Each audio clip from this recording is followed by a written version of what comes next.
dangerous beast. Jaws as powerful as a steel trap. Has ravenous appetite. Eats tigers, lions, elephants, buffaloes, donkeys, giraffes, octopuses, rhinoceroses, mooses, ducks. Rabbits. Rabbits? It doesn't say rabbits here. Ah, Taz, one of the most popular Looney Tunes, famous for his gibberish screaming and whirlwind destructive power. But surely he's an exaggeration. The animal he's based on can't be like that in real life. I mean, look, they barely look alike. There's no way something that cute can...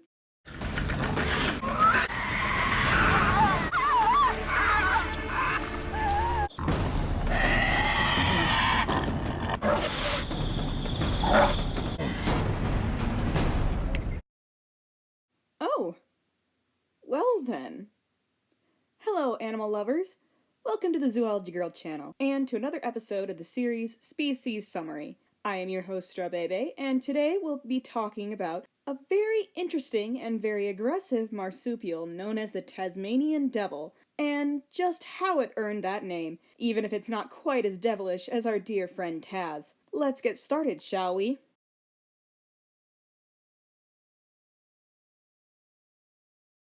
The Tasmanian devil, like most every furry warm-blooded thing, is a mammal, and thus is in the class Mammalia. Sometime during the Cretaceous period, after mammals developed live birth, they split off into two clades depending on how and when the babies are given birth to. This split mammals into eutherians and metatherians. Modern metatherians are all marsupials, and they don't make use of a placenta.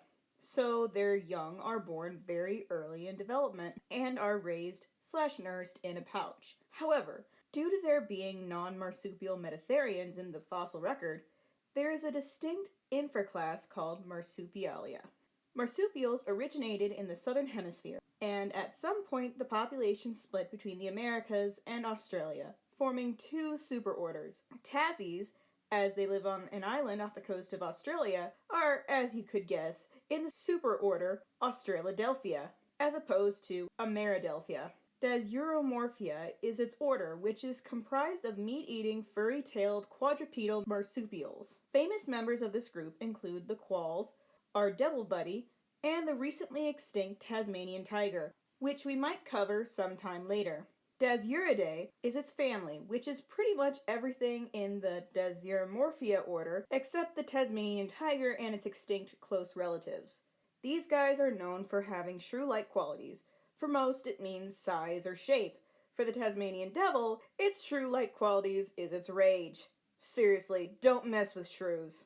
The devil's genus, which, once again, this animal is the only living member of, is Sarcophilus, and its species name is Harisi.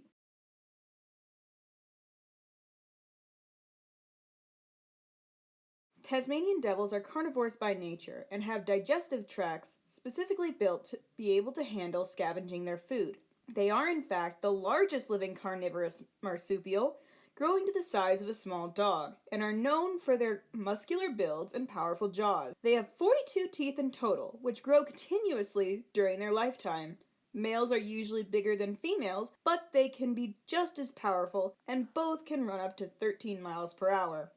Like all other marsupials, devils have pouches and give birth to their offspring as little jelly bean things that attach themselves to their mother's teat until they are big enough to survive exposure to the outside world. The interesting thing is that Tassies have backwards facing pouches and can give birth to up to 50 jelly bean babies per litter. However, the mother only has 4 teats, so only 4 infants can survive. Such is life? Anywho, their backwards-facing pouches come in handy as it protects their infants when the mother is digging. These animals spend most of their time awake at night, so they rely mostly on other senses besides their sight. They have incredibly strong senses of smell they use to track down their food and use their whiskers to feel around their underground dens and the darkened forests at night.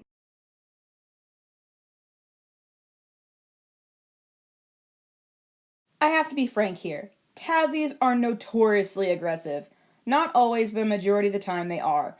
But like the shrews that I compared them to earlier, their evolutionary history determined that the best way to survive and fill their niche was to be willing to fight anything that got in their way, and to fight like hell. I mean, they evolved in Australia, for Pete's sake. That'd make anyone a bit more on edge. Their aggression is most notorious when they're gathered together over a carcass they've scavenged. While these nocturnal animals are mostly solitary, they'll gather together in the dozens when they find a rotting corpse and tear it to shreds. Like most scavengers, their table manners are far from perfect, but few other feasts compare to the madness that is a devil gorging event. Wild screams can be a common method of settling disputes over food, and can quickly turn into biting at the face of other devils. And if you aren't tough enough, you will easily get pushed aside by another devil and lose your meal.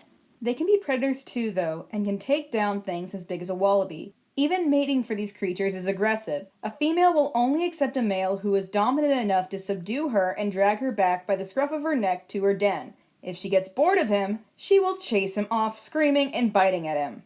Yeesh. Talk about tough love.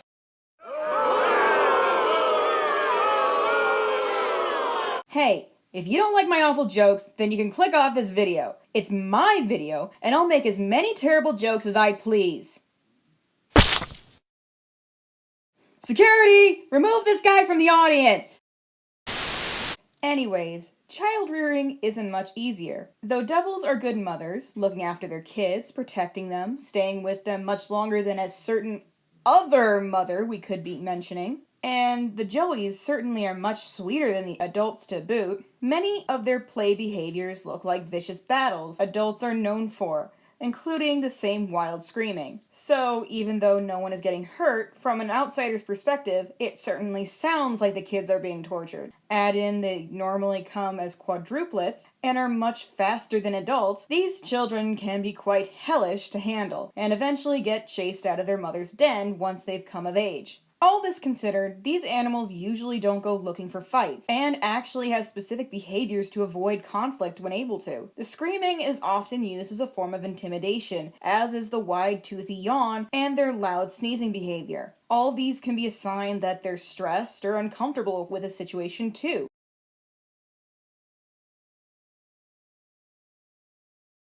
The first devils came on the scene in the Holocene, the age of modern man, and natives had lived beside them for thousands of years. They had several names for them, including Haraba, apologies for mispronunciation. And while there is no evidence humans ever consumed these creatures, clear evidence of some conflict between humans and devils has been found throughout ancient artifacts, such as necklaces of teeth of many different Tasmanian devils, and may be why there are none present on the mainland of Australia. For the most part, though, native Tasmanians had little conflict with these creatures when they lived on the islands before white colonizers invaded. When white settlers arrived, they were terrified of these animals, thinking they were actual devils. George Harris was one of the first ones to describe the animals scientifically in 1807, originally thinking it was some kind of an opossum. He was very wrong, however. Devils were quickly seen as pests by the white settlers, and in 1830 they began plotting to wipe them out entirely. People began poisoning and trapping them, and they became extremely rare. It wasn't until 1941, after the extinction of its distant cousin, the Tasmanian tiger, or thylacine, that these animals became protected by law. But this wasn't the end for the devil when it came to troubles. Warning: the next passage will contain some graphic material, including medical images, so look away if you aren't comfortable with that.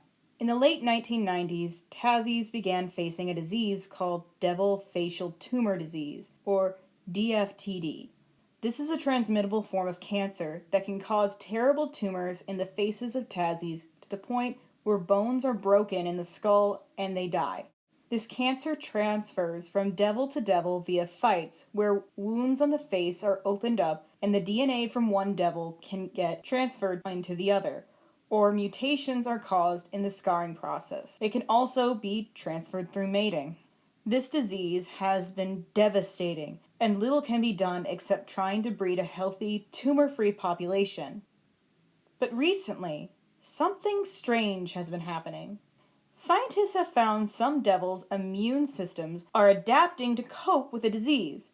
Some have even become immune to it without any aid from humans. While human intervention is still occurring and necessary, this shows a bright future for these animals. And honestly, to me, it feels very typical of them. Tassies have fought tooth and nail to survive thus far, letting nothing get in their way. While still endangered, These tough little buggers just prove once again they weren't going to go out without a fight, and I hope it inspires you to never give up either, no matter how bleak things get. Thanks for watching, everyone. I hope you enjoyed this video, and if you did, please consider subscribing and supporting me on Patreon.